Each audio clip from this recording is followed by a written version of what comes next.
علشان كده النهارده منورنا في الاستوديو الدكتور اسلام سعيد، اخصائي طب الاطفال، اللي هيجاوبنا على كل الاسئله ويقول لنا كل الحلول، وكمان هيصحح لنا كل الاخطاء اللي بنقع فيها مع اطفالنا. دكتور حضرتك النهارده منورنا في ربنا برنامج. يخليك. خلينا نبدا بقى من البدايه. السؤال الشهير الفتره دي، احنا داخلين على الشتاء بس لسه الجو مش مستقر، شويه حر شويه برد، نلبس ولادنا ايه؟ والله في الاجواء اللي احنا فيها دي لبس خريفي، لان لسه بنلاقي امهات لابسه لبس بتاع شهر 7 وشهر 8 اللي هو شورت وقط فطبعا الاطفال دي اكتر اطفال بتتعب كتير. وفي نفس الوقت بنلاقي امهات برضو بتافور شويه فلبست صوف بنلاقي تقيل وجواكت وجاكيت بالظبط. وكاب. فاحنا ولا صيفي ولا شتوي، احنا خريفي.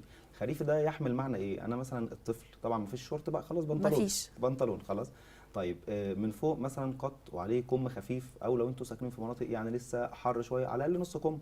طب لو خارجه بالليل معاكي برضو كوفرته، لو طفل رضيع مثلا او حاجه معاكي كوفرته احتياطي، لو انت راجع متاخر او حاجه والجو سقع غطيه بسرعه. ما تسيبيش ان دور البرد يعني يهجم على الطفل، او ان الجو يسقع والطفل مش هيقول انا سقعان، اوتوماتيك هتلاقيه تعب. فبنمسك العصايه من النص شويه في موضوع اللبس.